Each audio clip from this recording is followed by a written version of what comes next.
high above the clouds at 35,000 feet. A 12-year-old girl gasped for life-saving water, and the flight attendant smirked as she turned away.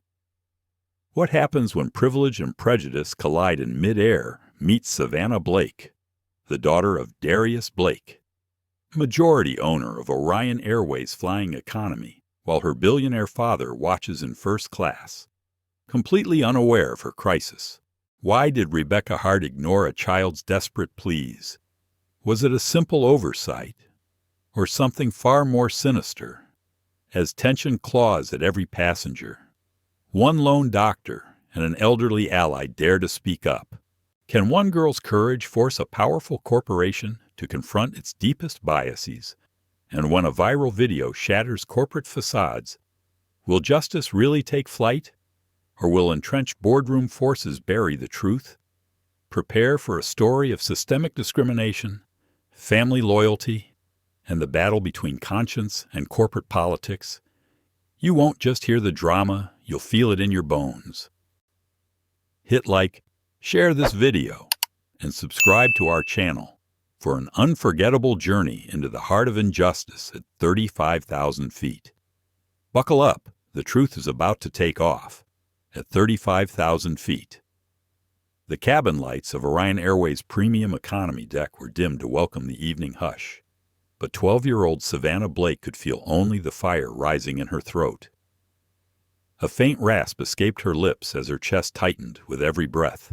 She clutched the armrests of her seat, white knuckles betraying her panic, and leaned forward, voice barely audible over the cabin. "Hush, water, please."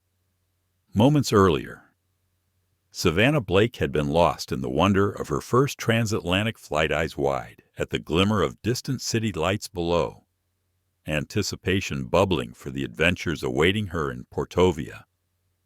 She imagined wandering the Musée d'Orsay, marveling at centuries of art, then tasting her first crepe on the cobblestone streets. But now, as an unexpected allergic reaction flared, that excitement was eclipsed by fear.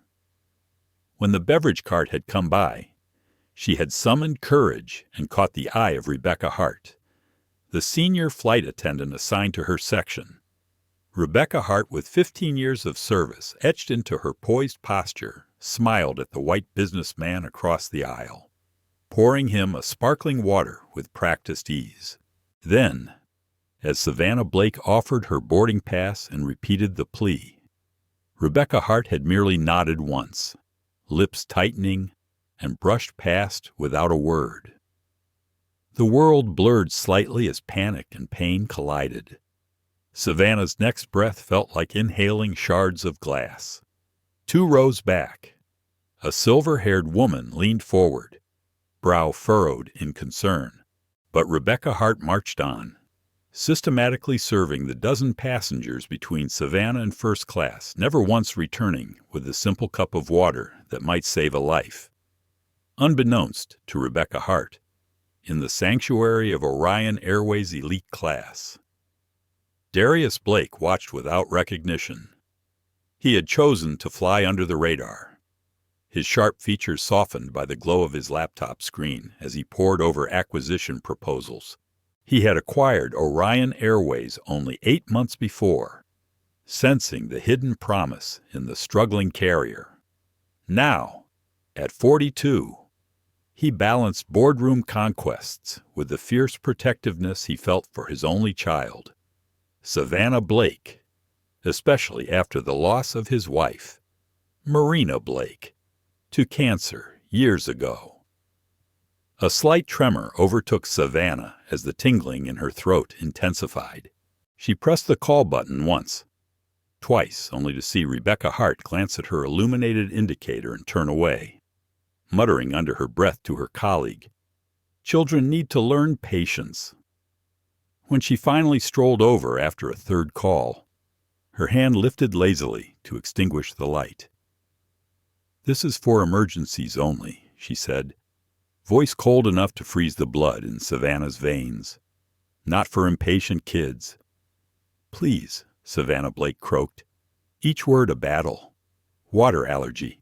Rebecca Hart paused, gazed darting downward at the black girl in 14B. She managed a curt shrug. Service will come when it comes. And with that, she pivoted and left.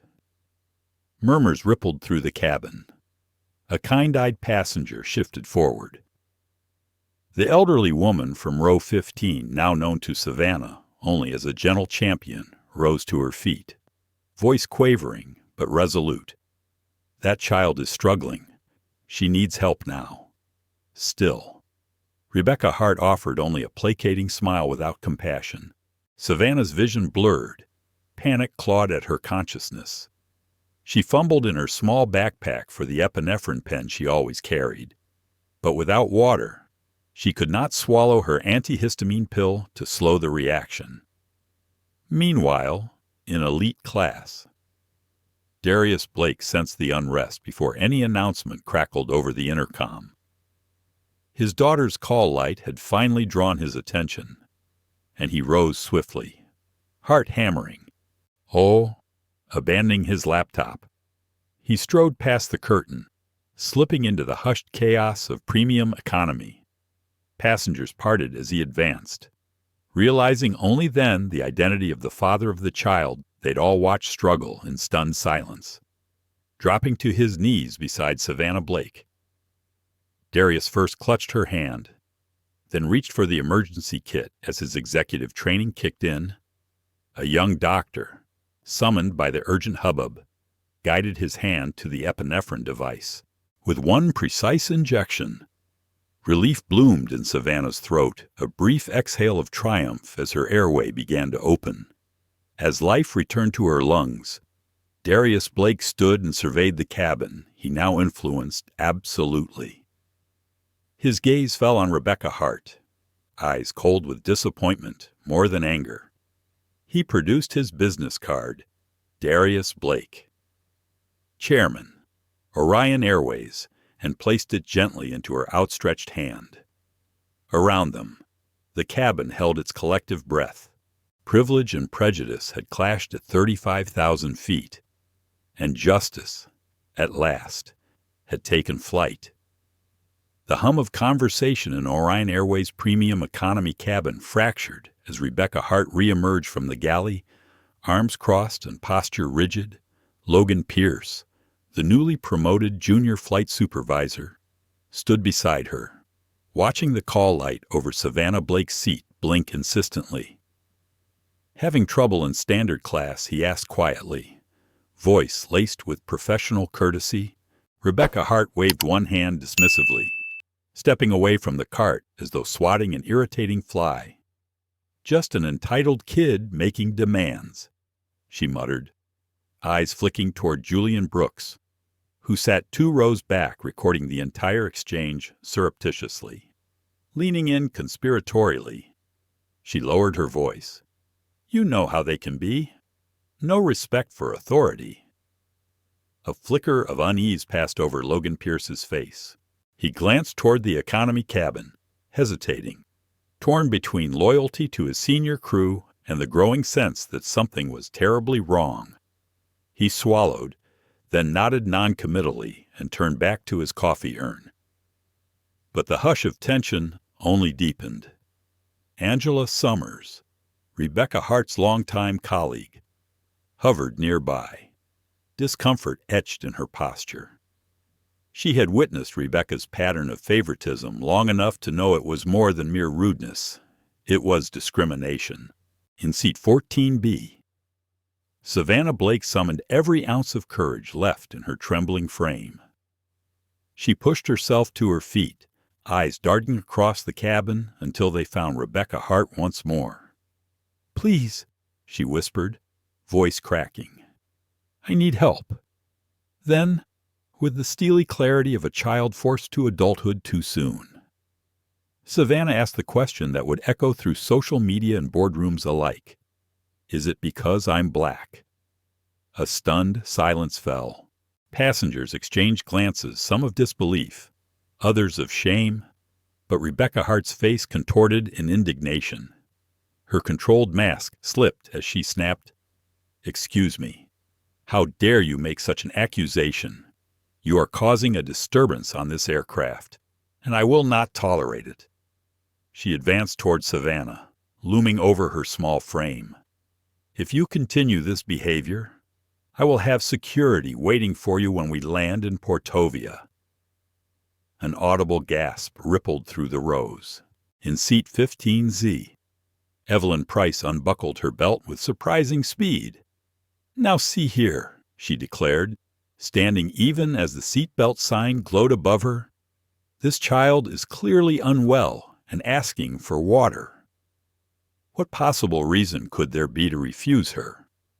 Rebecca Hart's professional facade cracked further. "Ma'am, please return to your seat. I am handling this situation," she said, voice brittle. "No, you're not handling it," Julian Brooks called out. "Phone still recording." He rose. "Camera steady.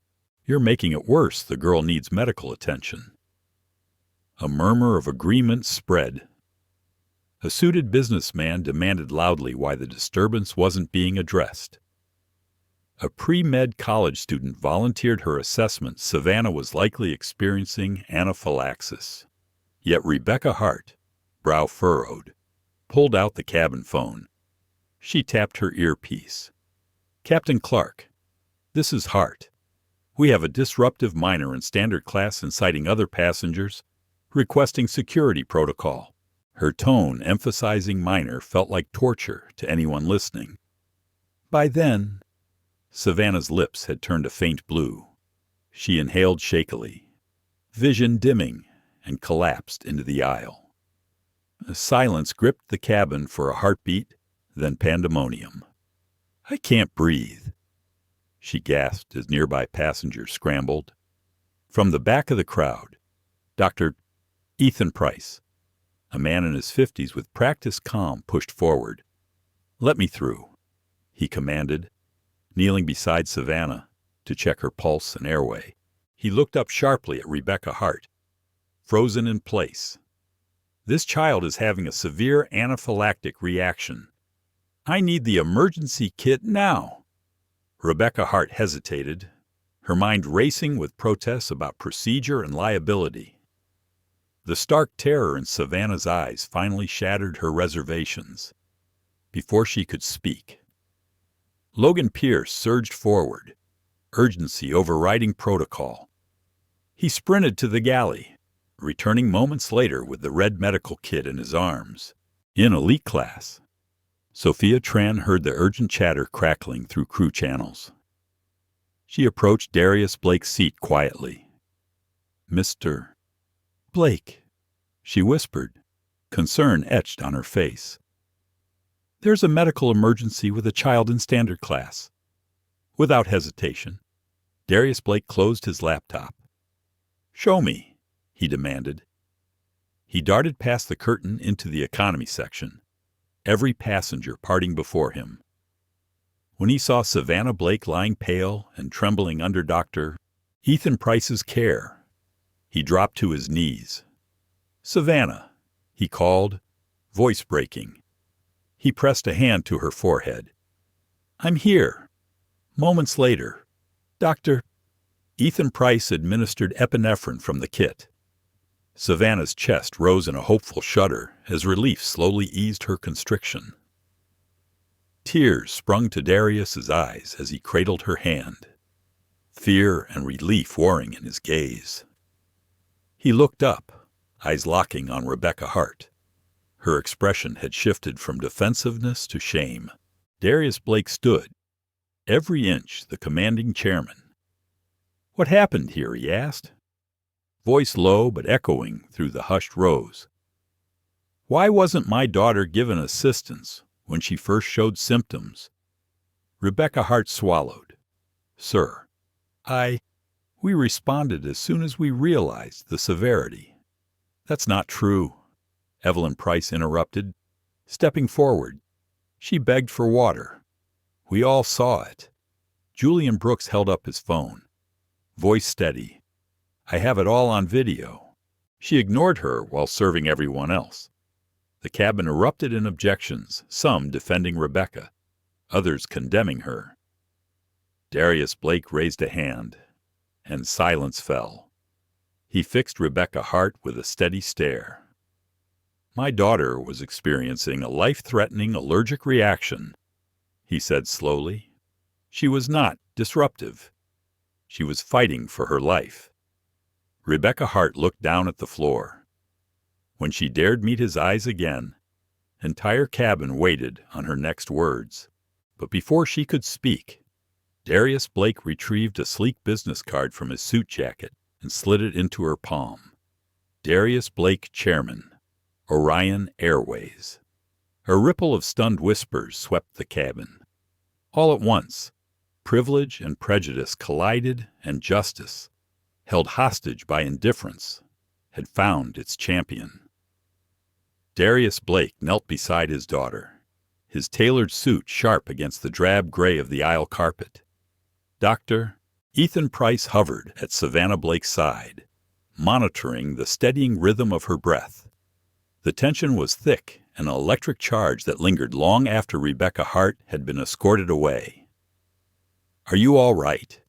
Butterfly Darius Blake's voice was low, firm, yet tender. He brushed a loose lock of hair from Savannah Blake's forehead.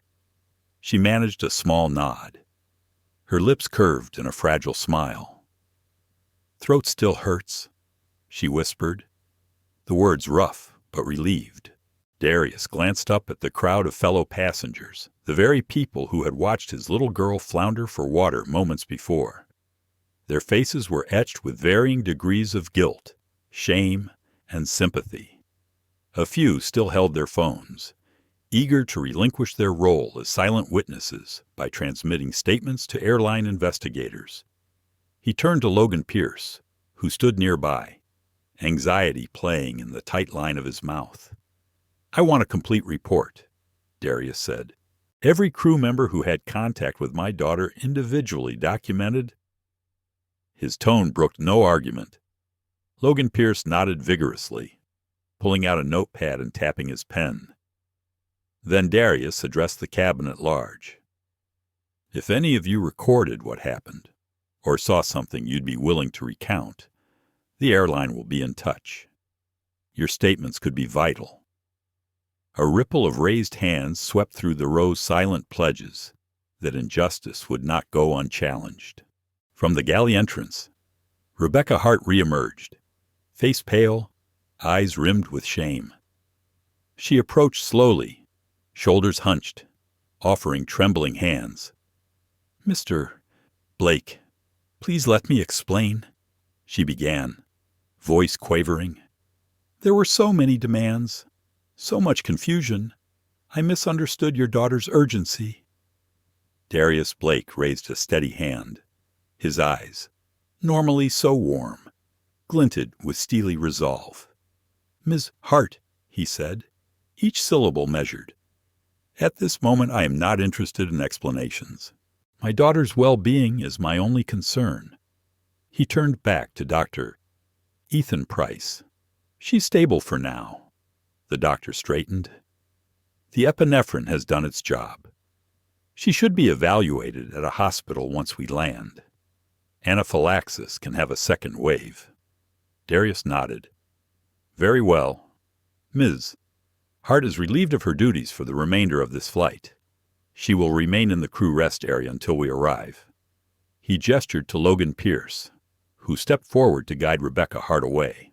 The authority in Darius's stance, honed in boardrooms around the world, was now wielded to protect a child and to mete out justice in midair. A soft chime sounded overhead. Captain Miles Clark's voice crackled through the intercom. "Ladies and gentlemen, this is your captain.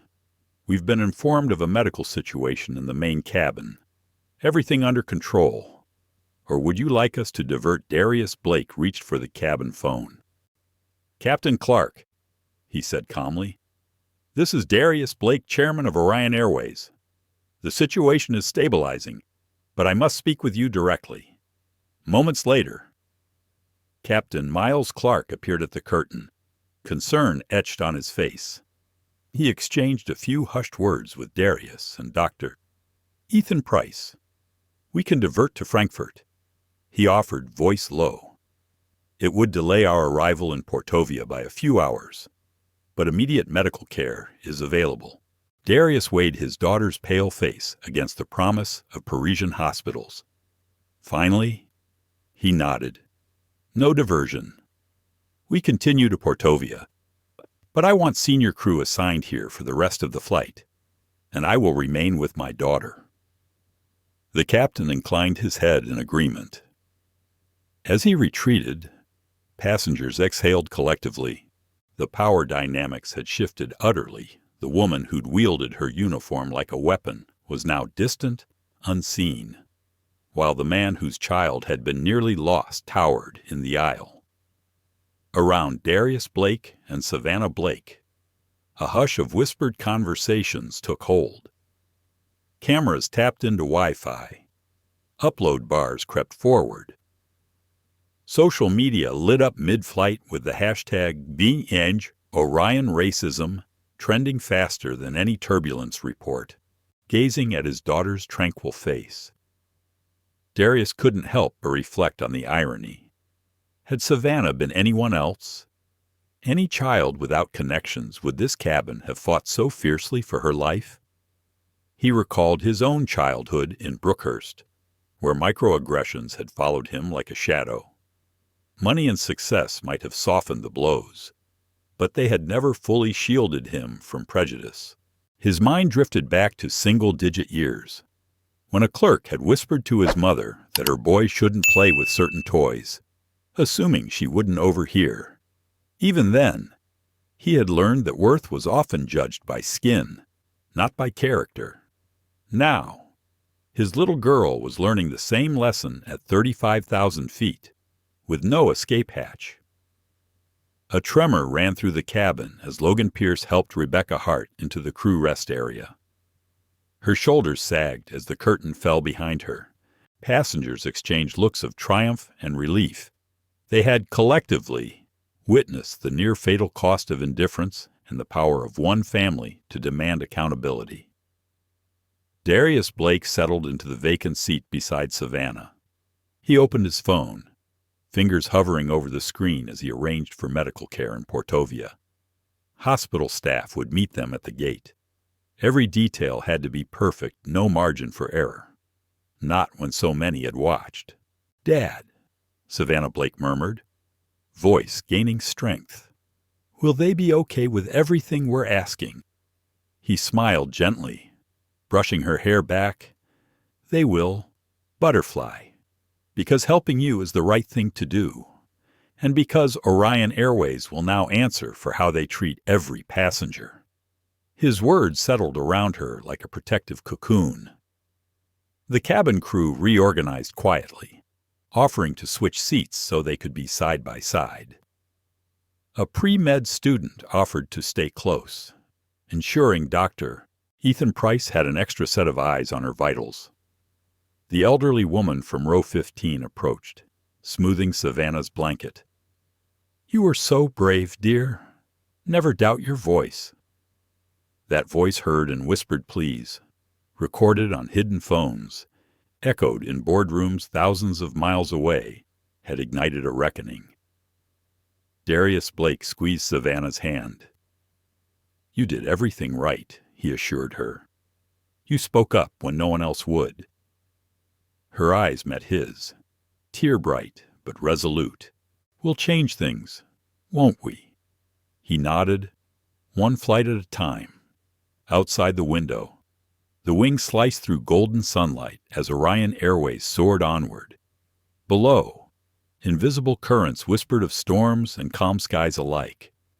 Within the cabin, a different storm had raged and been calmed by courage, by truth, and by a father's unwavering determination to protect his child and to ensure that no one else ever faced such prejudice unchecked. Thomas Caldwell leaned forward across the aisle, voice low but insistent. "Listen," he said to Darius Blake. "I'm sure this has been unpleasant, but making it about race seems excessive. I've seen flight attendants have bad days with all kinds of passengers." Darius Blake turned to him slowly, expression calm yet unyielding. "When you've experienced discrimination your entire life," he replied evenly, "you develop a sixth sense for it."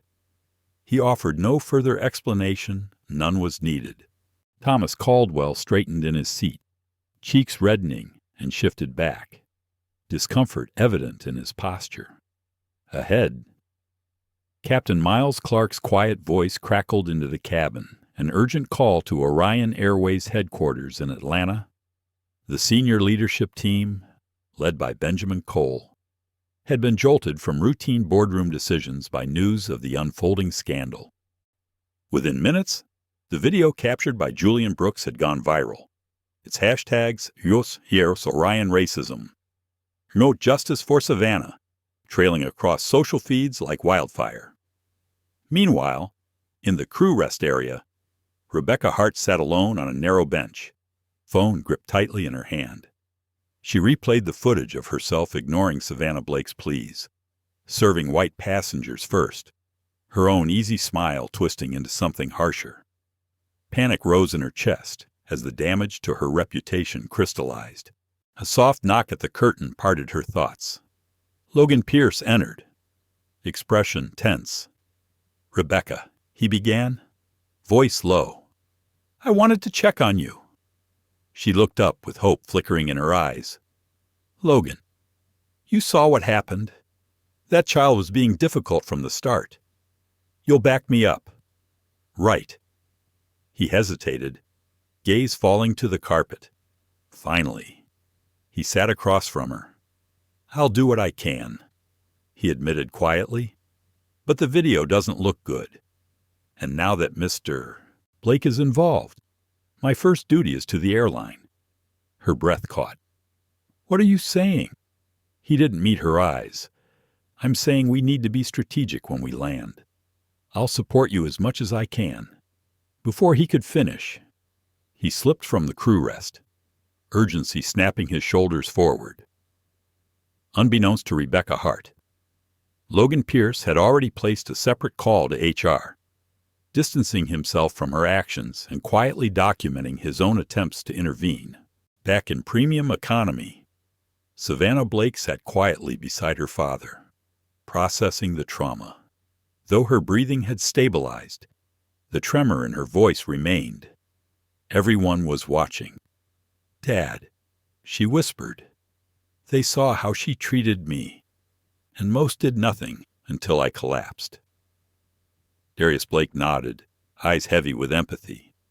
"That's the hardest lesson, Butterfly," he said, using the nickname he reserved for moments of comfort. "Injustice thrives in silence." He pointed toward Julian Brooks, still filming the aftermath. "But look, some people did stand up.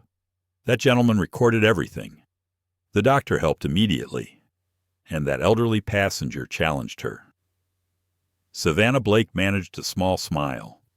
Change happens one ally at a time. Far above the clouds, in Atlanta, Benjamin Cole paced before a bank of screens streaming social activity. "Get our legal team on standby," he ordered his assistant, "and call our PR firm. We need a statement ready the moment this hits mainstream media." The assistant hesitated. "Sir, Mr. Blake has been trying to reach you directly." Benjamin Cole froze. The stakes of having the owner's daughter at the center of a racial incident were suddenly undeniable. "Tell him I'm gathering all the facts," he said, voice taut. "We'll call him back within the hour." At 35,000 feet. The cabin buzzed with hushed conversations. The video had already reached 50,000 views, and news outlets were picking up the story. No one yet realized that this flight would become a watershed moment, not just for Orion Airways, but for the broader corporate world's handling of discrimination. As the seatbelt sign blinked on for descent, Captain Miles Clark announced their imminent arrival at Portovia Charles de Gaulle. For most passengers, the landing signaled the end of their journey. For Savannah Blake and Darius Blake, it marked a transition to the next battlefield. Darius Blake's phone buzzed incessantly, Messages from airline executives, board members, his personal assistant already coordinating a medical team at the gate. He glanced at his daughter.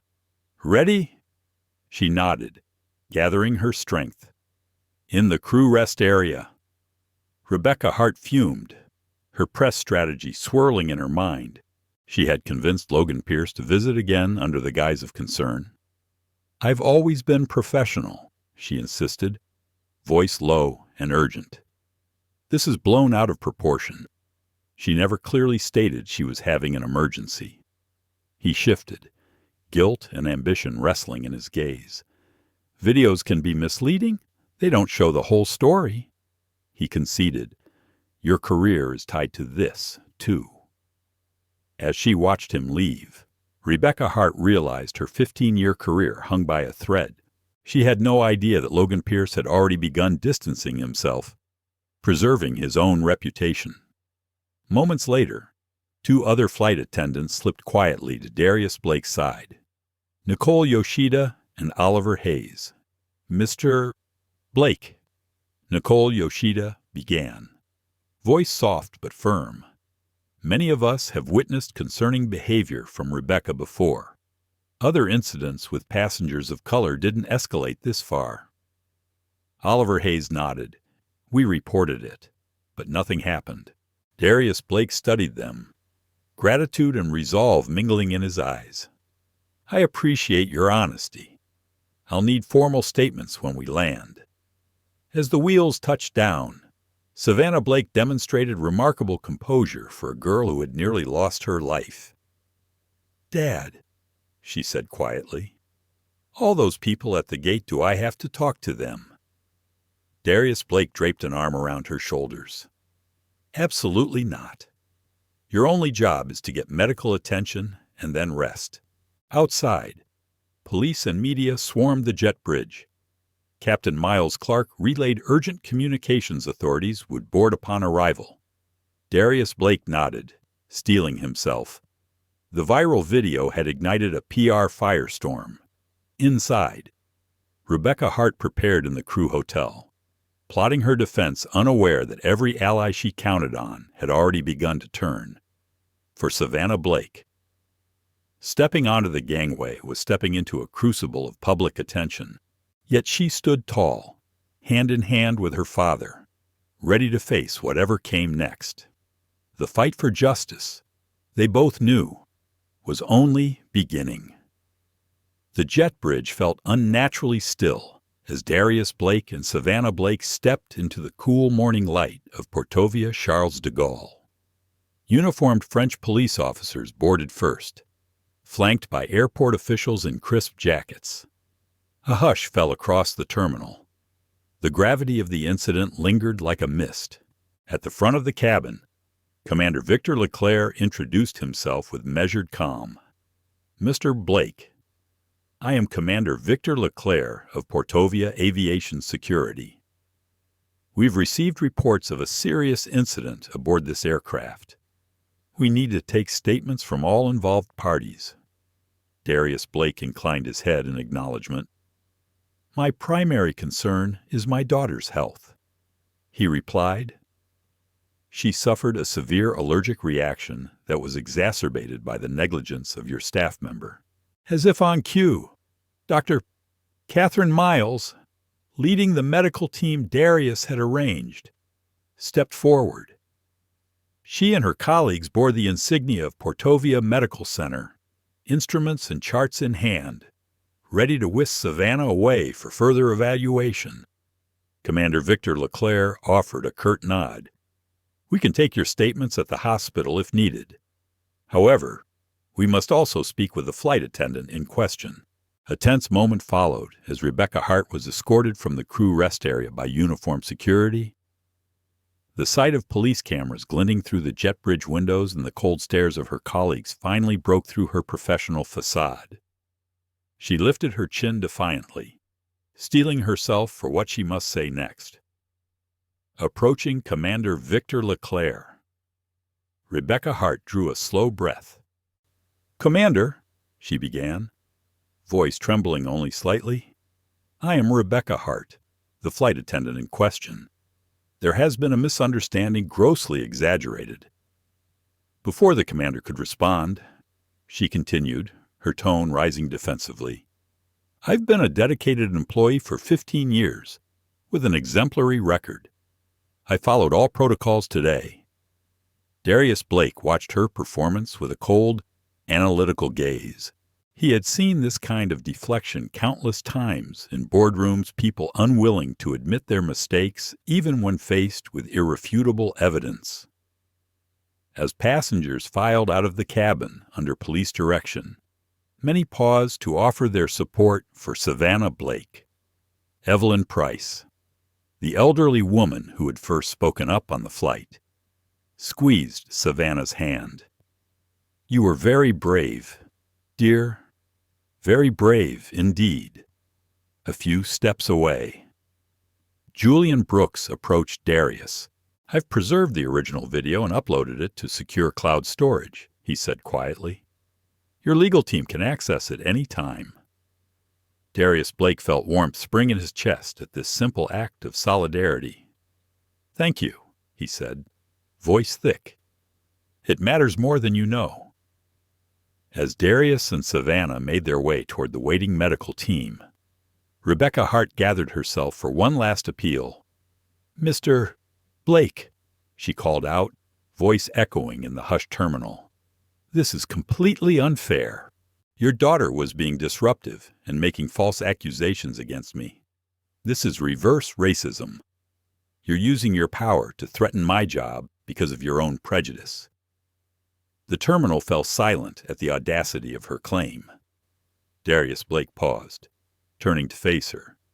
Several onlookers trained their phones on the scene, capturing every word.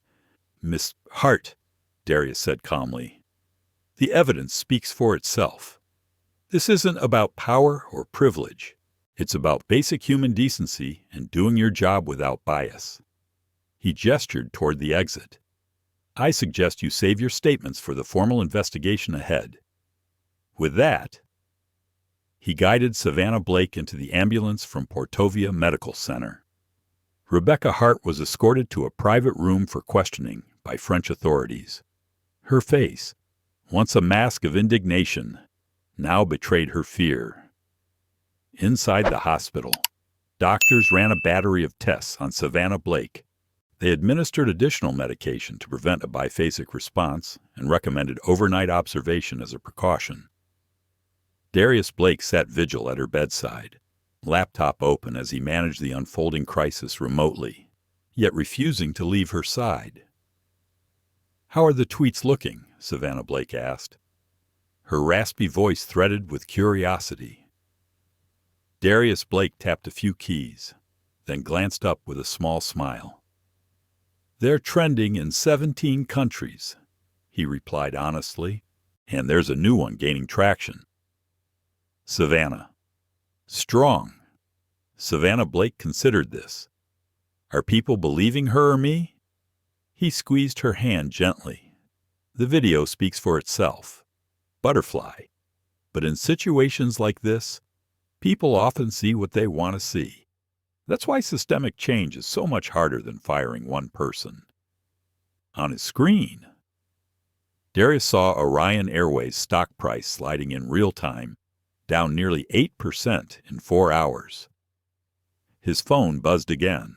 It was David Rios, lead counsel for the airline. David texted, "We need to issue a statement immediately. The board wants to call this an isolated incident, not reflective of company values." Darius Blake's jaw tightened.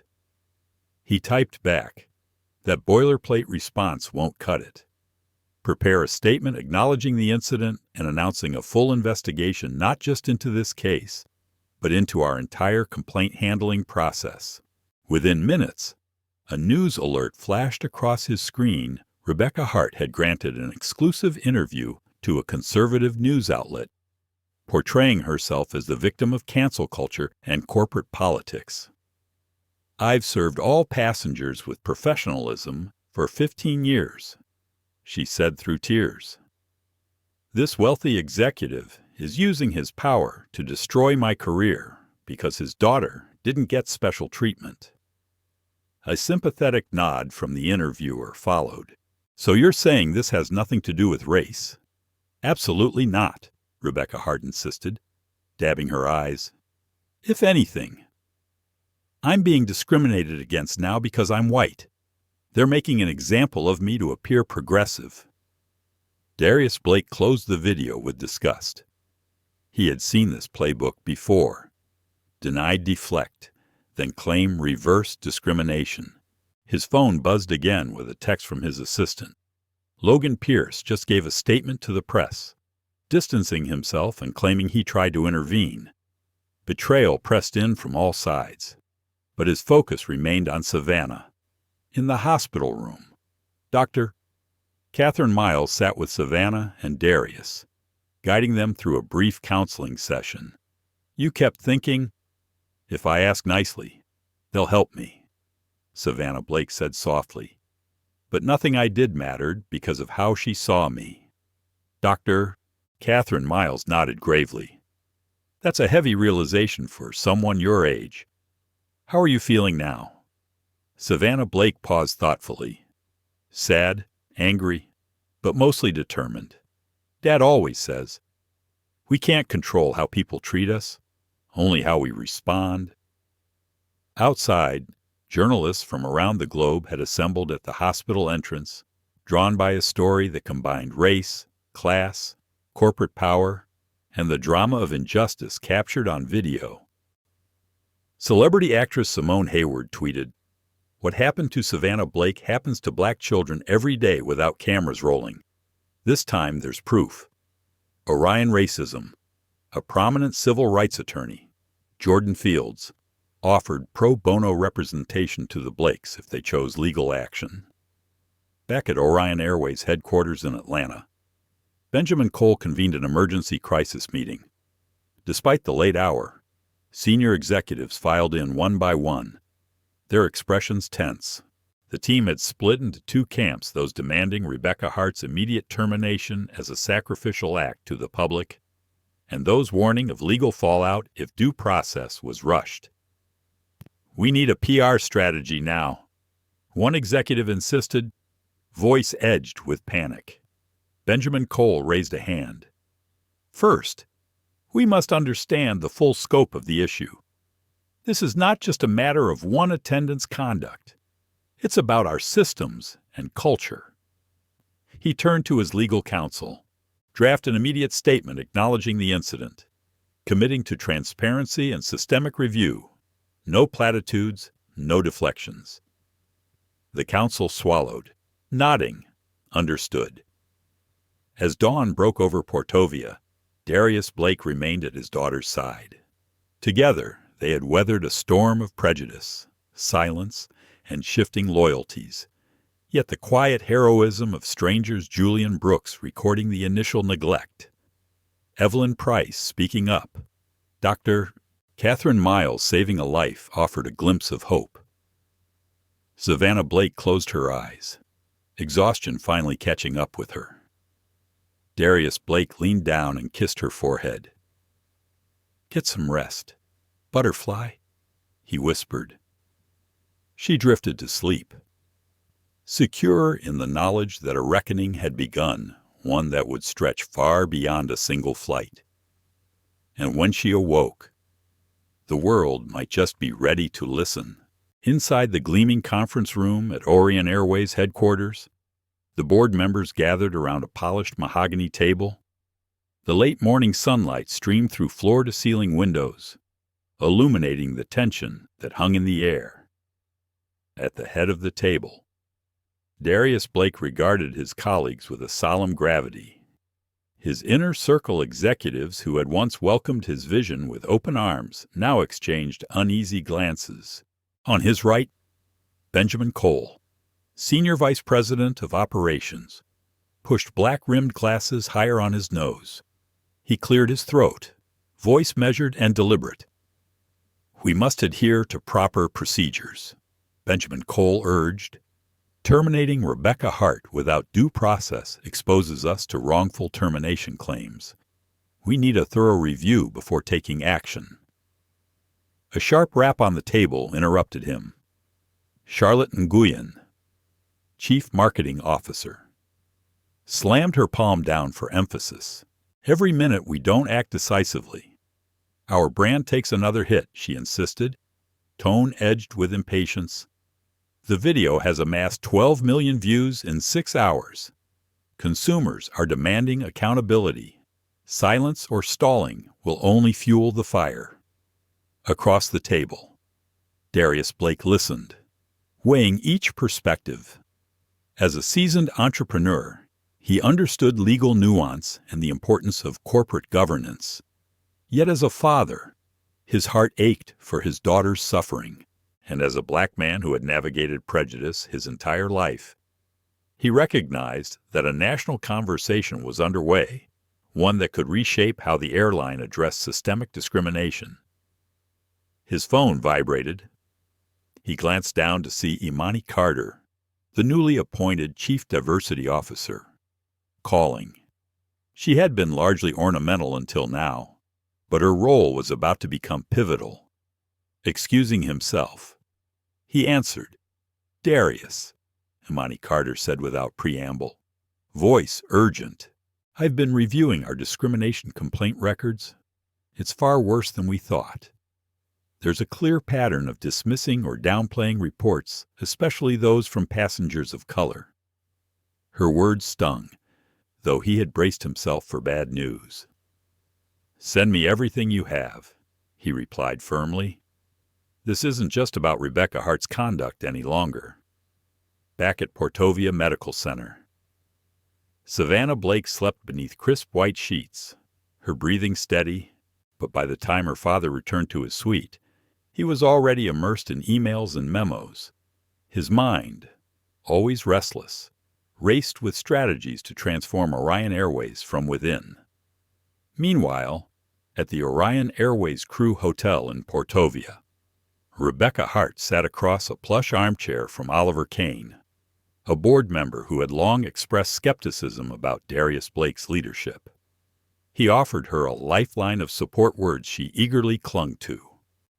"This timing is unfortunate," Oliver Kane began, voice low. "But you have allies within the company. Darius has only been in charge 8 months. Many of us believe his reforms undermine our culture." Hope sparked in Rebecca Hart's eyes. "So I stay the course. Maintain that this isn't about race," she asked, leaning forward. Oliver Kane nodded. "We'll manage this discreetly, protect loyal employees while safeguarding our reputation."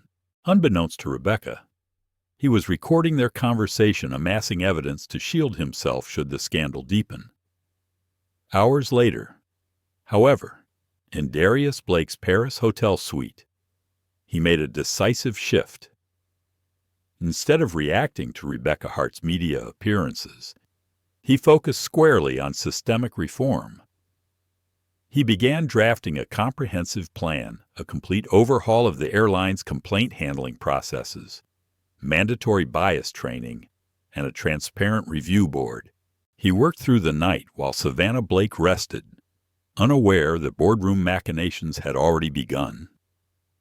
A cadre of directors conspired to exploit the crisis, aiming to challenge Darius Blake's control of the airline he had rescued from bankruptcy.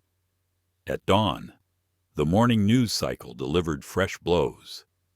Grant Thompson, a prominent conservative pundit, devoted his hour-long broadcast to decrying what he termed a witch hunt against a dedicated flight attendant.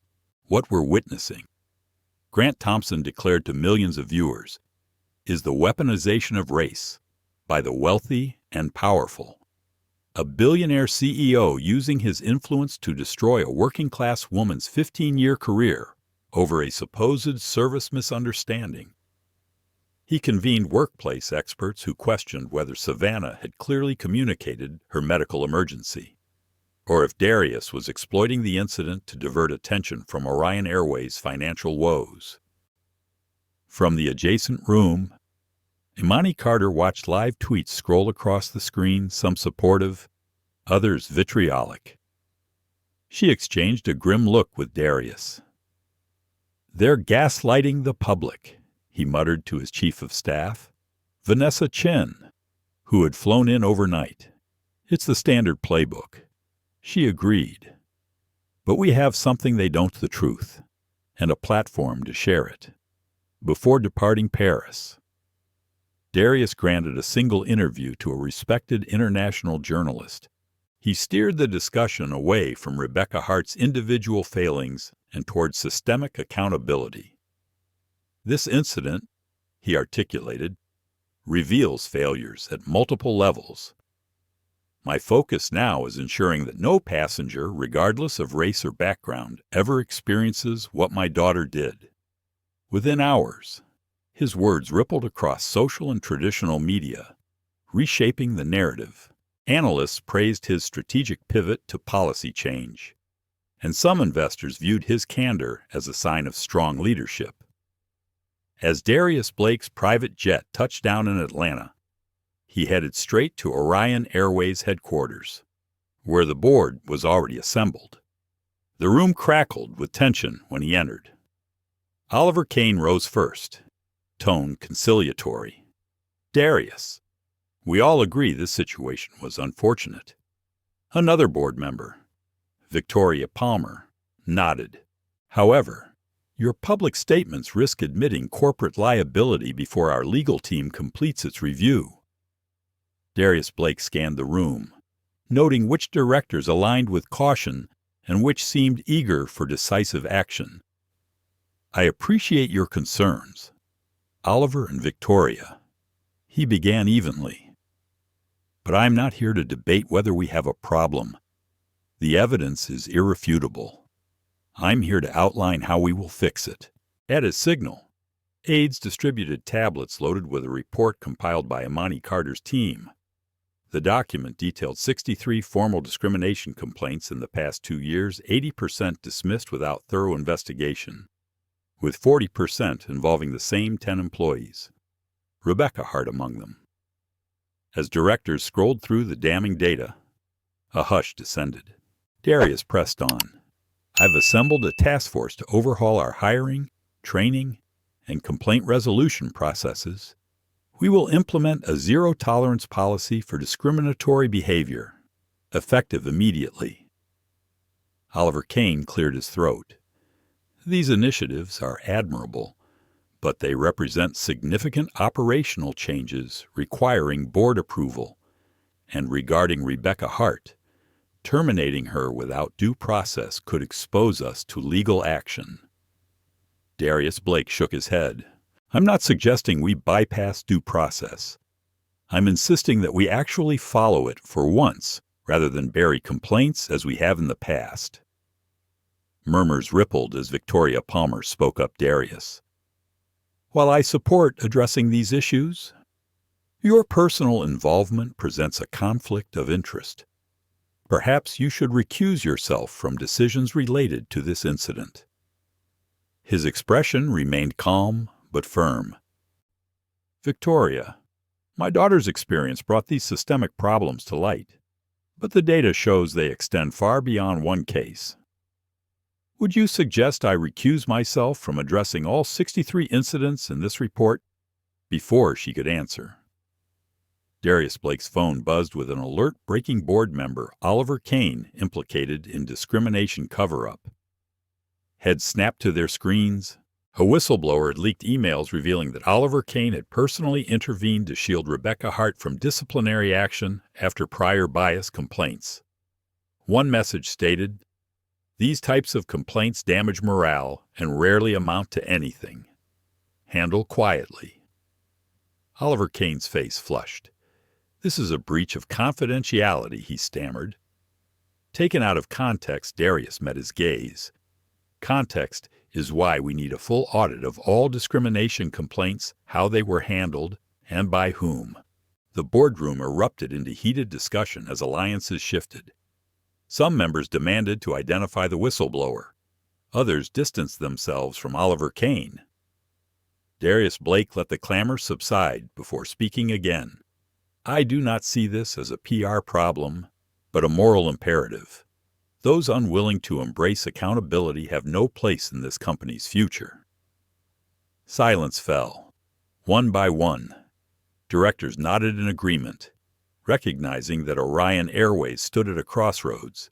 The boardroom at Orion Airways headquarters resembled a storm-tossed sea direction shouted, alliances shifting like waves against the hull. Darius Blake, standing at the head of the oversized table, watched as board members argued over procedure and principle.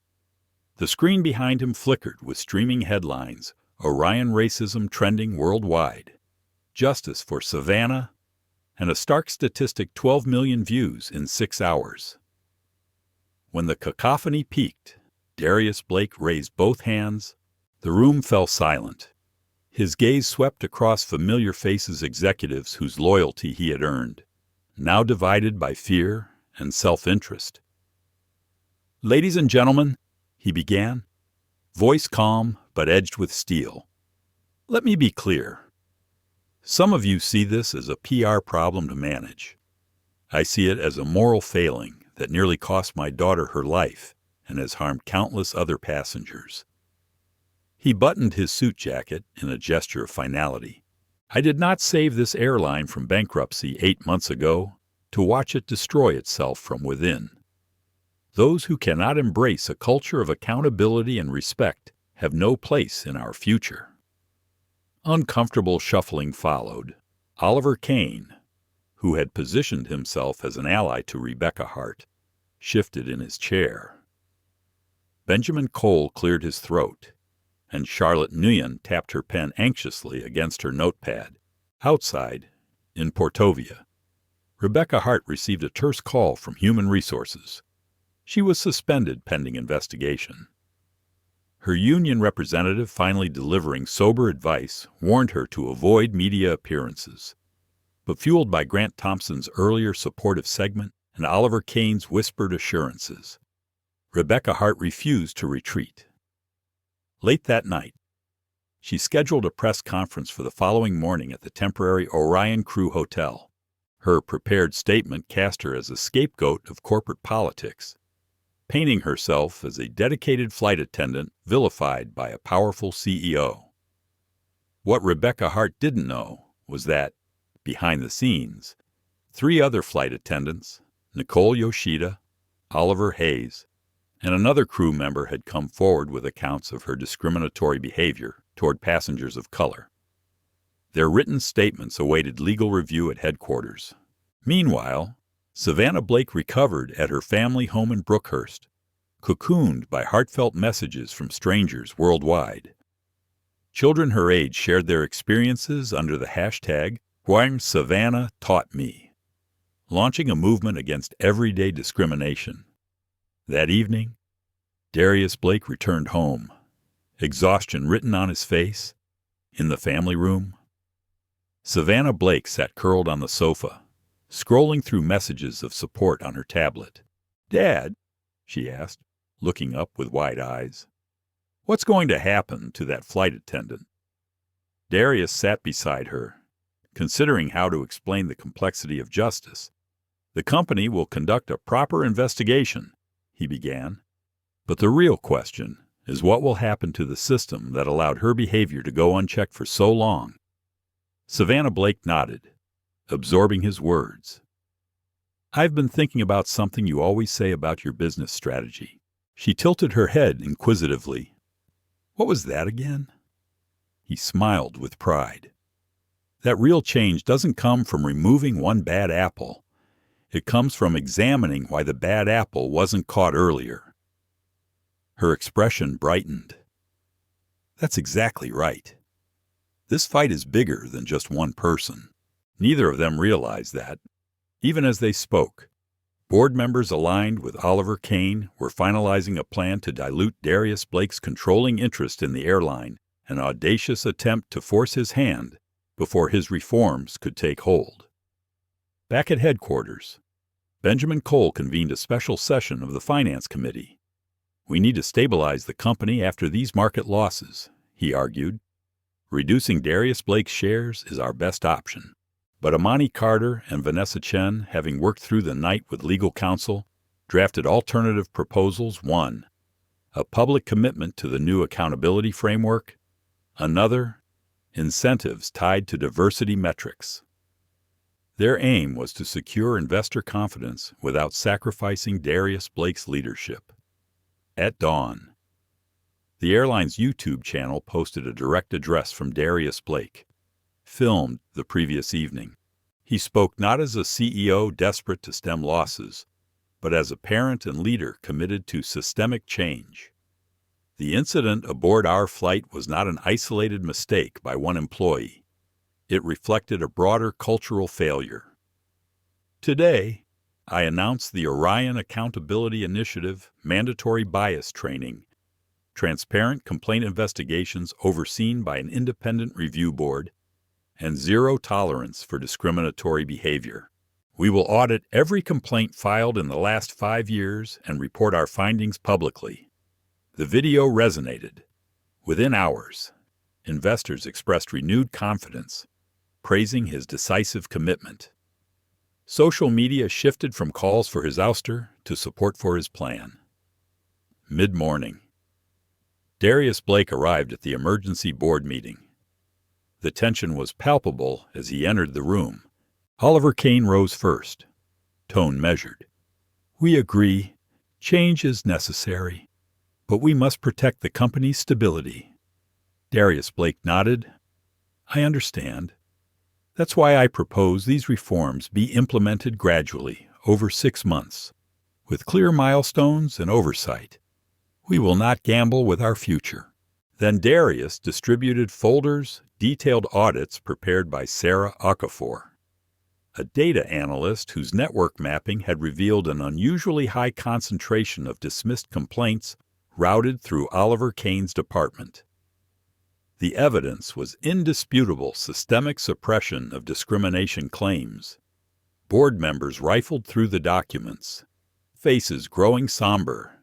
Victoria Palmer, who had questioned his personal involvement, leaned forward. "These findings are profound. I hadn't realized the extent." A hush followed as Darius Blake spoke. "This isn't about personal vendettas. It's about restoring dignity to every passenger and every employee. Those committed to genuine change are welcome to stay and help implement these reforms. Those who resist, who would rather bury complaints, will be shown the door." Eyes turned to Oliver Kane, whose face had drained of color. The room held its breath until he rose, voice tight. I resign my board seat effective immediately." A murmur of relief fluttered through the room. Oliver Kane's gamble had failed. That afternoon, Rebecca Hart stood at the podium for her press conference, unaware that her allies had abandoned her. As she launched into her prepared remarks about reverse discrimination, reporters interrupted with leaked excerpts of her colleagues' statements and the audit findings implicating her in multiple bias complaints. Her defense collapsed. Cameras caught every moment of her stunned silence. By evening, Rebecca Hart had declined to comment further, her career in ruins. Meanwhile, Darius Blake and Savannah Blake reunited at home. The battle not yet over, but one at great cost. Their journey, sparked by a single flight attendant's prejudice, had ignited a revolution within Orion Airways and beyond, proving that true change demands courage to confront not only individual actors, but the systems that shield them. A week had passed since Savannah Blake's near-fatal allergic reaction at 35,000 feet. Yet the shockwaves were still rippling through Orion Airways.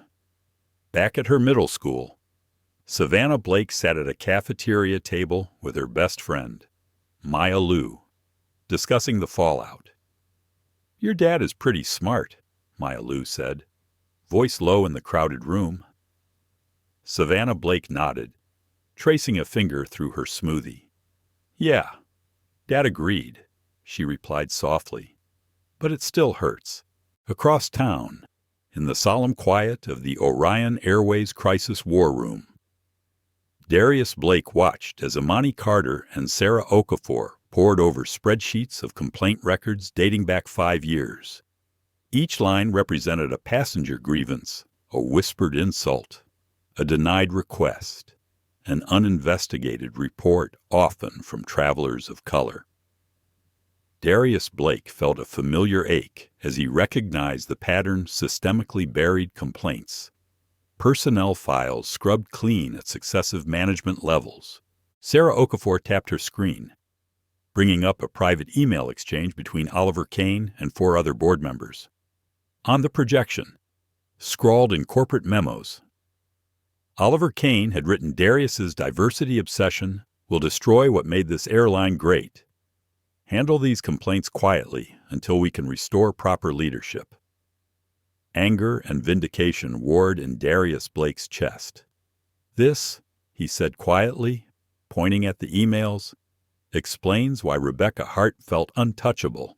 He looked at Vanessa Chen, whose stern nod mirrored his resolve. "Notify the board of these findings immediately." Meanwhile, in Portovia's morning news cycle, Rebecca Hart prepared to face the cameras. Her scheduled press conference was set to portray her as the victim of corporate overreach. She rehearsed her lines, standing in front of the hotel's blue and white backdrop, me. Yet her phone buzzed constantly, text alerts from Grant Thompson's conservative talk show praising her as a martyr, DM please, of support from anonymous colleagues. What Rebecca Hart didn't see was the digital forensics team at headquarters uncovering donation records showing that Oliver Kane had funneled substantial sums to Grant Thompson's foundation. The pundit's sympathetic coverage was far from altruistic, a calculated media alliance to shield the board members' own complicity. Back in Atlanta, Darius Blake had convened a late-night summit with key institutional investors. Benjamin Cole introduced them. "We have new evidence of systemic suppression of discrimination complaints. This isn't merely about public relations, it's a governance failure." He clicked to show the leaked emails and financial ties between Oliver Kane and media allies. One investor, voice cautious, asked, "Are you suggesting the board orchestrated this cover-up?" Darius Blake met his gaze unflinchingly. "Yes," he replied. "The same people plotting to dilute my shares are the ones silencing employee and passenger complaints. Their actions put your investment at risk, and they must be held accountable." By dawn, Darius Blake returned to the emergency board meeting to find the room charged with newfound urgency. Oliver Kane arrived, expecting support, only to be greeted by uncomfortable glances. Vanessa Chen distributed tablets containing the latest audit results: 63 formal complaints, 80% dismissed without investigation, 40% routed through Oliver Kane's department. As board members scrolled, Darius Blake stood at the front. "Before any votes proceed, I believe the board should review this new evidence of systematic suppression," he announced. He handed a tablet to Victoria Palmer. "I've asked legal counsel to assess potential corporate governance violations and securities law implications." A sharp intake of breath met his words. Oliver Kane sputtered indignantly. "These emails are out of context. They have no bearing on today's financial decisions." Darius Blake fixed him with a steady stare. "On the contrary, Oliver, they demonstrate decisions made to protect a discriminatory status quo rather than the company's best interest. That is precisely a fiduciary breach." Murmurs of agreement spread. Charlotte Nguyen leaned forward. "We must act now to restore confidence." By unanimity, the vote to dilute Darius Blake's shares was tabled indefinitely. Oliver Kane slumped in his chair as directors publicly distanced themselves. Across town, Rebecca Hart's press conference began under fluorescent lights. She stepped to the podium, breath steady, ready to unleash her narrative. "I have dedicated 15 years to serving passengers of all backgrounds." Before she could finish, Reporters' phones buzzed with a new alert leaked emails showing Rebecca Hart's standing orders from Oliver Kane to ignore passengers of color and protect senior staff from complaints. Screens lit up with, quote, overlays. Handle quietly. Not bad for morale. One reporter raised a hand. Ms. Hart, are you aware these emails suggest you were protected from consequences after multiple bias complaints? Silence engulfed the room. Rebecca Hart stared at her notes, then at the gathering of cameras. Her carefully scripted defense unraveled in real time. She managed a shallow nod, voice catching on the next question. By midday, the conspiracy that had shielded discriminatory practices lay exposed. Darius Blake was in control, his reforms poised to take effect. Back in Brookhurst, Savannah Blake walked to her locker between classes. A group of 8th grade boys loitered nearby. Hey, Blake, the tallest sneered. My dad says your dad is ruining lives because girls like you don't know your place. A familiar tightness gripped Savannah Blake's chest. Before she could respond, Ms. Sanders stepped between them. That's enough. Tyler, she said, voice firm. Principal's office now. The boys slunk away, hurling muttered insults. Ms. Sanders turned to Savannah Blake. Are you okay? Savannah Blake nodded, voice soft. I'm used to it. Ms. Sanders shook her head. No child should be. Meanwhile, in the Orion Airways crew hotel, Rebecca Hart wrestled with the collapse of her union-backed strategy. Late that afternoon, Logan Pierce arrived at her door. Rebecca, he said gently, they're building a case against multiple employees, not just you. Others have come forward. Shock flashed across her eyes. What do you mean? He exhaled.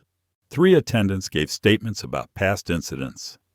The legal team is reviewing years of complaint records. This is bigger than the flight. Rebecca Hart's indignation flared.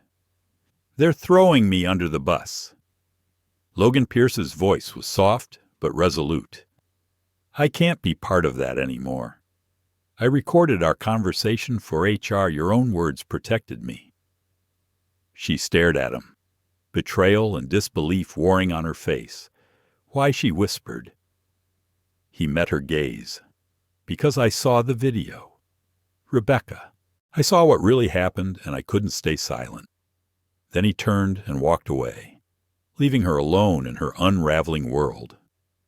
At headquarters, Amani Carter finalized the launch of the Orion Accountability Initiative website, where passengers could submit complaints anonymously and track their resolution. Benjamin Cole prepared training modules. Charlotte Nguyen drafted social media posts highlighting the airline's new zero-tolerance stance. Vanessa Chen coordinated press events. Darius Blake oversaw each element, driven by the conviction that true change demanded system-wide action. As dusk fell over Atlanta, Darius Blake returned home to Savannah Blake, who curled on the living room couch, clutching a stack of supportive messages. Darius knelt beside her, brushing hair from her forehead. How are you holding up? Butterfly, he asked gently. Savannah Blake exhaled. Better, she said. Because we're doing something bigger than one flight attendant's mistake. He smiled, pride warming his chest. You're right. We're building something lasting, so no one else has to face what you did. As the evening light faded, father and daughter sat together, united in purpose. The battle for justice, seated at 35,000 feet, had grown into a movement, one that would reshape corporate culture, empower voices once silenced, and ensure that accountability soared higher than any airplane. The late afternoon sun slanted through the floor-to-ceiling windows of Orion Airways' corporate suite, gilding the cityscape beyond with streaks of gold. Inside, Darius Blake sat behind his mahogany desk, face set in quiet determination. His phone lay open before him, screened on a video clip that replayed Rebecca Hart's disastrous first press conference. Each time he watched her insist that her conduct was misunderstood, tears framing her false narrative. His jaw tightened. A soft knock preceded Oliver Kane's entrance. The former board member strode in as though summoned by something ancient, shoulders squared but eyes wary. He paused in the doorway. Tablet in hand, the same document Darius had slid across his desk days before, outlining the airline's new anti-discrimination framework. "I assume this is where you ask for my resignation," Oliver Kane began, voice steady but lacking its former bravado. He closed the door behind him and took a seat across from Darius Blake. Instead, Darius leaned forward, expression open yet unflinching. "Actually, Oliver, I'm offering you a choice." He paused, ensuring every syllable landed with intention. "You can resign quietly, preserving what's left of your reputation, or you can stay and help implement the changes Orion desperately needs." Oliver Kane's brow lifted in surprise. "Why would you want me to stay after everything that's happened?" he asked, gaze flickering to the tablet.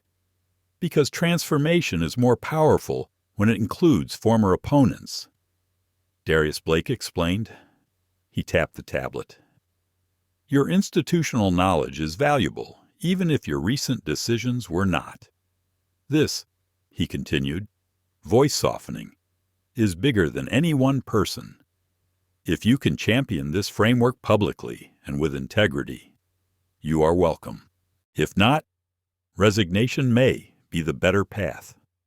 Oliver Kane skimmed the page's bullet points on transparent complaint processes, independent review boards, mandatory bias training. His confidence wavered. "I'll need time to consider," he admitted. "You have until tomorrow morning," Darius said simply. "After that, I will take your silence as your choice." Oliver Kane nodded and rose, lingering briefly at the desk. "Thank you for the chance," he said, then left. Behind him, the door clicked shut. Across town, in a stylish bistro illuminated by Edison bulbs, Rebecca Hart sipped nervously at her water. The restaurant's decor, industrial chic with exposed brick and warm wood, stood in stark contrast to the cold fear twisting in her gut. Grant Thompson, the conservative media personality who had so eagerly championed her cause, slid into the booth opposite her, phone in hand. "Patricia Sari, Rebecca," he began, using her given name as though that familiarity bolstered his sincerity. "Your story resonates with millions who feel attacked by corporate woke culture." Rebecca Hart leaned forward, hope flickering. "So we move forward with the narrative that I'm a scapegoat." Grant Thompson raised a hand. "Exactly. I've drafted a statement framing you as the victim of an overreaching billionaire with a vendetta. You'll air it tomorrow on my show, then follow up with interviews on primetime news." Her Rebecca Hart bit her lip. "I want to reclaim my reputation," she whispered. "Show the world I did nothing wrong." Grant Thompson smiled, tapping his phone. "Leave it to me." What Rebecca Hart didn't know was that, even as she embraced this lifeline, her own colleague, Logan Pierce, had recorded their meeting on behalf of Orion Airways' legal team. Every word, every strategy to politicize the incident had been documented. Logan had sent the recordings directly to Darius Blake, ensuring the boardroom could not unearth a shred of plausible defense.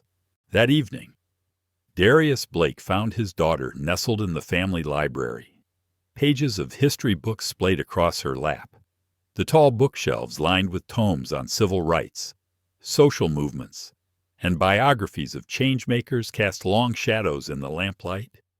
"Dad," Savannah Blake said, looking up with thoughtful eyes. "I've been thinking about something." He sat beside her, soft carpet muffling his footsteps. "What's that?" "Butterfly," he asked, using her childhood nickname. She gestured to the books. "All these people fought so hard for change, but we keep having the same problems. Does anything really ever change?" Darius Blake studied her. Her question carried the weight of generations. "Change isn't linear," he explained. "It moves in waves.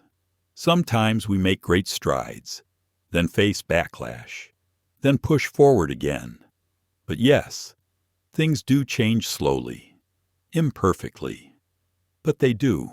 He reached to pick up a photograph from the side table, a black and white image of his parents at a civil rights march in Brookhurst. "Your grandparents never imagined their son would own an airline," he said proudly. "And while what happened to you on that flight was terrible, the fact that so many people recognized it as wrong and spoke up is progress compared to what they endured." Savannah Blake nodded, tracing the worn edges of the frame. "So what happens now with Orion?" she asked, voice soft but certain. "That depends partly on what you want," Darius Blake replied. "This started because of what happened to you. Your voice matters in how we respond." They sat in companionable silence, the lamp's glow softening the world outside. The following morning, Rebecca Hart stepped onto Grant Thompson's soundstage, bright studio lights warming her face. She paused to adjust the microphone lapel pinned to her crisp blouse, inhaled deeply, and launched into her rehearsed statement. "Thank you for having me," she began. "Today I will present conclusive evidence that Orion Airways, under Darius Blake's leadership, has created a hostile work environment for employees like myself, who simply uphold traditional service standards." She opened her folder with dramatic flair documents she claimed were internal communications, proving that Darius Blake had targeted her for removal even before the incident. Reporters leaned forward, pens poised, cameras rolled. Off camera. However, Darius Blake's legal team monitored every word. As Rebecca Hart read from her stack of papers, live social feeds erupted screenshots of emails leaked from Orion Airways' own servers, showing Rebecca Hart's repeated refusals to assist passengers of color, confirmation of Oliver Kane's directions to bury bias complaints, and recordings of Grant Thompson advising her to politicize the case. Suddenly, a reporter from the Atlanta Journal-Constitution raised her hand. "Ms. Hart," she called out, voice steady. "Are you aware that Orion Airways has just released authenticated audio recordings of your conversations with Logan Pierce and Oliver Kane, recordings in which you acknowledge ignoring a child's urgent medical requests and make racially charged comments toward passengers?" Rebecca Hart faltered, eyes darting to her produce folder. Her voice caught, Those recordings. I did not know they existed." Another journalist interjected. "Those recordings are currently playing on national news channels." "Ms. Hart, they're being broadcast on CNN and MSNBC." The room erupted into chaos. Reporters shouted follow-up questions. Cameras swung to capture her reaction. Rebecca Hart's face drained of color. She opened her mouth, closed it, then stepped back. Shoulders slumped, as if the weight of every uncovered deception pinned her in place. Moments later, her microphone was cut. The network rolled a news crawl. Allegations of bias. Former Orion flight attendants' claims crumble under new evidence. Back in Atlanta, Darius Blake watched the coverage from his office window, city lights flickering below. He turned to Vanessa Chen, who stood quietly at his side. "This confirms what we suspected," he said, voice resolute. "No more attempts at reconciliation. It's time to end this chapter and begin the real work of transformation." Vanessa Chen inclined her head. "I'll schedule the press briefing for this afternoon to unveil the new anti-discrimination framework. The board will see it in action." Darius Blake looked out at the skyline, his reflection superimposed over the city below. In that moment, he embodied both the stern executive and the protective father. The trials of the past days had tested every principle he held dear, but also presented an opportunity to forge lasting change. At Orion Airways headquarters, the board reconvened for what promised to be a decisive meeting. At the table sat directors who had supported Darius Blake's vision, those who had resisted, and a handful still wavering. When Darius Blake entered, calm and composed, a hush fell. He took his seat at the head, flipped open his tablet, and addressed the room. "Before we proceed with any votes, I believe you should review new evidence uncovered by our digital forensics team." He shared the screen to reveal email chains from 5 years' worth of complaints, meticulously tracked by Sarah Okafor. Oliver Kane's name appeared again and again as the common denominator in dismissed cases. Then Darius Blake continued, "These communications show a pattern of protecting individuals who engaged in discriminatory behavior at the expense of our passengers' safety and dignity. I've asked legal counsel to prepare a report on potential violations of corporate governance and securities laws implied by these actions." Silence settled as directors absorbed the revelations. Oliver Kane, seated off to the side, paled as the evidence closed in. A hand shot up Victoria Palmer, who had earlier suggested Darius recuse himself. "Darius," she said, voice trembling slightly, "this is damning. I can no longer support the motion to reduce your shares. We must address this cover-up first." One by one, board members nodded. The proposal to dilute Darius Blake's controlling interest was withdrawn. Oliver Kane sat alone in stunned defeat as directors pivoted to backing Darius Blake's comprehensive reform agenda. That afternoon, Darius Blake and Savannah Blake walked together through the campus of Orion Airways Training Center, soon to be rebranded as the Orion Accountability Lab. Under construction, its glass facade gleamed with promise. Inside, rooms would host bias mitigation workshops, complaint tracking software demonstrations, and speaker series led by civil rights experts. "Look, butterfly," Darius Blake said, pointing to the new sign overhead. "This is where we'll make sure no one ever falls through the cracks again." Savannah Blake smiled, eyes bright. "I can't wait to tell my friends," she said. "Maybe they'll volunteer when they're older." He squeezed her hand. "You started this, but so many will carry it forward." As they left the building, construction workers paused in their tasks, some offering thumbs up. The movement that had ignited at 35,000 feet had grown wings of its own. Across town, Rebecca Hart packed her meager belongings in the crew hotel. Her union representative delivered a severance agreement, 6 months' pay, in exchange for her silence. She stared at the envelope, heart pounding. The 6 videos and hundreds of leaked emails had dismantled her narrative. With no allies left, she signed. As dust settled, Darius Blake returned home. Savannah Blake bounded into his arms, and he lifted her off her feet. "We did it, butterfly," he whispered, kissing her hair. "We started the change." She laughed, winded but triumphant. "We're just getting started.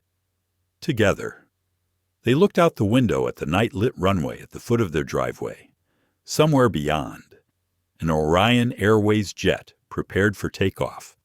Its engines would roar, carrying passengers toward their destinations and toward a future shaped by the lessons of one courageous little girl who dared to speak up at 35,000 feet. When Rebecca Hart stood at the podium for her second press conference, the lights seemed to burn brighter, the microphones more numerous, and the audience more restless. She had prepared meticulously a sleek navy blazer, hair pinned back, a folder of evidence clutched in her hand. Beside her hung the Orion Airways logo, a background meant to convey corporate credibility. "Thank you all for coming," Rebecca Hart began, projecting confidence she no longer felt. "Today I will present conclusive evidence that Orion Airways, under Darius Blake's leadership, has created a hostile work environment for flight attendants who uphold traditional service standards." Her opening lines were met with murmurs of curiosity. She sifted through her papers. "Here," she said, pulling out a printed email. "You can see internal communications showing that Mr. Blake targeted me for termination long before my daughter's incident." She read aloud passages she had selectively edited to cast herself as the victim of corporate politics. Reporters furrowed their brows, phones lifted, ready to capture every word. Yet as Rebecca Hart continued, live streams erupted with notifications. Text overlays appeared on viewers' screens. Breaking leaked emails contradict Hart's claims, and sources confirm fabricated documents. The first signs of trouble flickered at the edges of her carefully scripted narrative. Suddenly, a reporter from the Atlanta Journal-Constitution interrupted me. "Hart, are you aware that Orion Airways has just released authenticated audio recordings of your conversations with Logan Pierce and Oliver Kane? In these recordings, you admit ignoring a child's repeated pleas for water and discuss tactics to suppress passenger complaints." A stunned silence fell. Rebecca Hart's perfectly coiffed expression faltered. She blinked, lips parted, as a fresh wave of live alerts drowned out her next words. Screens behind her shifted to display short clips, her own voice telling Logan Pierce, "Those people expect special treatment," and another clip of Oliver Kane advising, "Keep it quiet. It's bad for morale." As the clips played, the room plunged into chaos. Reporters shouted follow-ups. Cameras swung wildly. Producers, off-camera, barked orders to cut to commercial break. Desperate, Rebecca Hart dug deeper into her folder. "These documents," she began, voice shaking. But a second interruption came. Another journalist held up a tablet. "Ms. Hart, this is from Sarah Okafor's audit. Over 60 discrimination complaints have been buried in the last 2 years. Your name appears repeatedly as the flight attendant involved." At that moment, Darius Blake stood watching via live feed from his Atlanta office. His face remained calm, eyes steady. He signaled to Vanessa Chen, who drafted his public response for immediate release. "Today marks a turning point. The actions of one individual revealed a broken system. We will not simply punish one person. We will transform our culture." Back at the conference, Rebecca Hart's shoulders slumped. She tried one last plea. I followed orders from my superiors. Orders that protected discriminatory behavior." A voice from the back of the room called out. It was Logan Pierce, stepping onto the stage, a recorder in his hand. "I have recordings too. I chose to come forward rather than stay silent." That final blow collapsed Rebecca Hart's narrative entirely. She looked from Logan Pierce to the sea of cameras and reporters, realizing her support had evaporated. With a trembling nod, she stepped away from the microphone, signaling the end of her press conference and the demise of her false defense. Meanwhile, 6 weeks after the incident, the ripple effects had reshaped the entire industry. At Orion Airways headquarters, Darius Blake convened the first official meeting of the newly established Orion Accountability Initiative. In a brightly lit conference room, representatives from every department gathered around a large oval table. He began, "Today, we do more than discuss policy. We celebrate a commitment to dignity and respect that will define our airline for decades." On the screen behind him, a flowchart illustrated the new process: anonymous reporting channels, a mandatory training schedule, an independent review board with third-party oversight, and executive compensation tied to diversity metrics. Heads nodded in approval. Some executives, who had once hesitated, now looked energized. Among them sat Oliver Kane, who had chosen to stay and help implement the reforms. His posture, once defensive, was now earnest. He whispered to the colleague beside him, "This is better than I imagined." When the meeting concluded, industry reporters outside clamored for Darius Blake's statement. He stepped to the podium, flanked by Imani Carter and Vanessa Chen. Cameras rolled. Orion Airways will lead this industry in equitable treatment for passengers and employees alike. He declared, "Today, we not only address one incident, we transform a culture that allowed it to happen." The news cycle reacted swiftly. Headlines praised the initiative. Orion Airline sets new standard for diversity and corporate responsibility in the skies, a model for all carriers. Within hours, the U.S.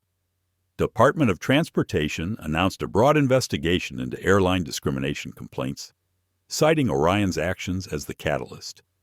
On the legal front, Rebecca Hart faced both a defamation lawsuit from Darius and potential criminal charges in France for endangering a minor. Grant Thompson quietly removed the interview from his site, claiming he had been misled by Rebecca, a final disavowal that dissolved her last media ally. At home, Savannah Blake and Darius Blake continued to unpack the emotional fallout. One evening, as they sat on the porch swing, Savannah Blake confessed, "Sometimes I feel guilty so many people's jobs changed because of what happened to me."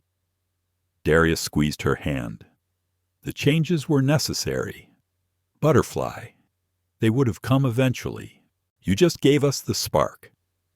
She looked out at the horizon, where the runway lights of Orion's hub shone like embers of possibility. "Do you think Rebecca will ever understand what she did wrong?" Darius sighed. "Some people will learn from their mistakes. Others will cling to defenses. What matters is that her actions can't harm anyone else the way they harmed you." He patted his phone's screen, where livestock tickers showed Orion's shares had rebounded, surpassing pre-crisis levels as investors responded to the transparent reforms. 6 months later, the quarterly report revealed a 57% decrease in formal discrimination complaints and the highest employee satisfaction scores in half a decade. Imani Carter, now Executive Vice President of Culture and Inclusion, reported that feedback surveys indicated employees felt heard and respected in ways they never had. Even Oliver Kane surprised many by authoring an industry paper on inclusive leadership, earning accolades from trade publications. A peer review panel recognized Orion Airways as the leading carrier for inclusion, and 3 major airlines requested to adopt its accountability framework. At a civil rights conference, Darius Blake presented alongside Jordan Fields, the civil rights attorney who had offered pro bono representation. Together, they spoke to business leaders about the imperative of systemic change, how equality and profitability need not conflict, but complement one another. In Brookhurst, Savannah Blake stood before her middle school assembly, sharing her experience and launching a student-led anti-discrimination program called Altitude Initiative. Parents, teachers, and community leaders applauded as she spoke. "It's not just about what happens to you. It's about what you do with your voice." At the heart of it all, Darius Blake and Savannah Blake remained partners in purpose proof that one courageous child's plea for water could ignite lasting transformation across an entire industry. The middle school auditorium fell silent as Savannah Blake stepped onto the stage. Though she was just 12, she carried herself with the poise of someone far beyond her years. Rows of classmates, teachers, parents, and even representatives from nearby schools watched expectantly. Behind her, a simple banner proclaimed Altitude Initiative Empowering Voices. Savannah Blake drew a steadying breath. In the months since that harrowing flight, She had worked closely with Dr. Catherine Miles to process her trauma. Together, they shaped her pain into purpose, the Altitude Initiative, a program teaching young people to recognize and respond to discrimination in everyday life. What happened to me on that airplane? Savannah Blake began, voice clear. Could happen to anyone. She paused, letting her words sink in. But what matters isn't just what happened. It's how we respond. Each of us has the power to speak up when we see someone treated unfairly. A ripple of applause greeted her conviction. Teachers leaned forward, nodding, while parents exchanged proud smiles. Representatives from 2 other schools took notes, already planning to adopt the curriculum. Afterwards, Evelyn Price, the silver-haired former passenger who had first spoken up for Savannah at 35,000 feet, stepped onto the stage. Their bond had only grown stronger. Evelyn Price embraced Savannah Blake with tears in her eyes. "Your speech was wonderful, dear," she whispered. "You turned something painful into something powerful." Savannah Blake hugged her back, grateful for the support that had emerged from unexpected places. Meanwhile, Rebecca Hart's life had taken a quieter turn.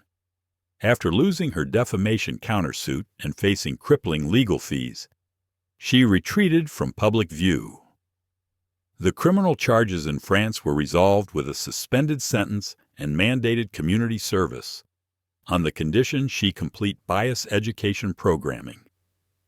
Though at first she resisted, Rebecca Hart slowly began to grasp how her actions had endangered a child.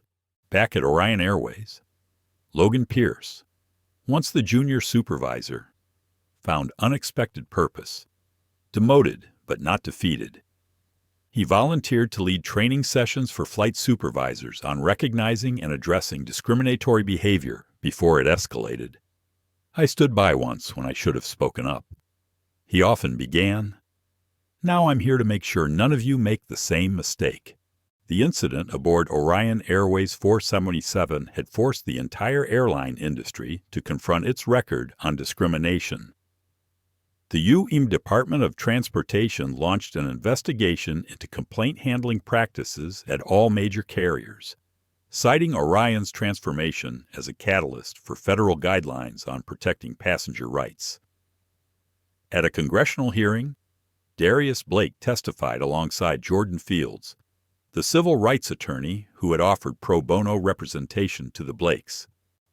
Before the committee, Darius Blake outlined the Altitude Initiative curriculum, Orion's new independent review process, and mandatory bias training for all employees. He emphasized that meaningful change required more than policy updates. It demanded a fundamental shift in how organizations viewed their responsibilities to each other. 6 weeks later, autumn light filtered through Orion Airways' new Altitude Academy, a dedicated training center on company grounds. Here, employees and community members attended workshops on unconscious bias, bystander intervention, and inclusive leadership. On its opening day, Darius Blake and Savannah Blake walked the gleaming corridors, sunlight dancing on polished floors. "Look, butterfly," Darius Blake said, pointing to a plaque near the entrance, "in honor of the courage to speak truth to power." Savannah Blake smiled, her eyes bright with hope. "I can't wait to see this change lives," she replied. Across the city, Simone Hayward, the actress whose tweet had amplified Savannah's story, spoke at a press event celebrating Orion's reforms. "When a little girl's plea for water became a global movement," she said, "we learned that accountability can start anywhere, even at 35,000 feet. On a crisp autumn morning, Darius Blake and Savannah Blake prepared to board an Orion Airways flight to Portovia once more. This time, however, they were not fleeing trauma, but traveling to accept an international humanitarian award for the Altitude Initiative, now active in 5 countries. At the boarding gate, Nina Wallace, the lead flight attendant of Orion's transformed culture, greeted them with a warm, genuine smile. "Welcome aboard, Ms. Blake and Mr. Blake. It's our honor to have you flying with us today." Savannah Blake returned the smile, heart unburdened. The crew reflected the airline's renewed commitment, diverse backgrounds, shared dedication to equal respect and attention for every passenger. Settling into her seat beside her father, Savannah turned to him thoughtfully. "It feels different coming back to Portovia," she said quietly. "Last time was so scary." Darius Blake nodded. "Now," he replied, "we've turned something bad into something important. What happened to you mattered, but it doesn't define you." Savannah Blake absorbed his words, then added, "And I know our work will keep going."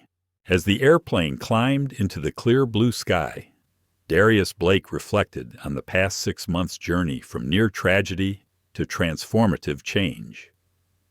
A single flight attendant's prejudice had ignited a chain reaction, passengers speaking up, social media amplifying truth, corporate leaders re-examining their values, and an entire industry rewriting its policies.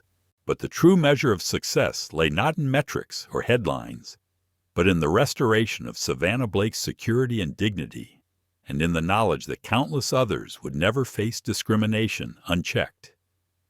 At the window, the coastline of Portovia receded under a slanting sun, and father and daughter shared a smile of quiet triumph. "We've witnessed how a single flight attendant's prejudice threatened a child's life, and how one father's relentless pursuit of justice sparked an industry-wide revolution." From Savannah, Blake's courageous, "Is it because I'm black to the boardroom coup that exposed years of buried complaints?" This journey reminds us that real change demands both individual bravery and systemic reform. As Orient Airways transforms with independent reviews, bias training, and anonymous reporting channels, we see that accountability doesn't stop at firing one bad apple. It reshapes an entire culture. Savannah's Altitude Initiative now empowers young voices worldwide, proving that even the smallest plea for help can break through walls of indifference. If this story moved you, share it so others know their voices matter. Hit like if you believe everyone deserves dignity and respect. Subscribe now and ring the bell for more powerful stories that challenge injustice and celebrate resilience. Remember, change begins when we speak up, even if our voice shakes. Thank you for watching, and stay courageous.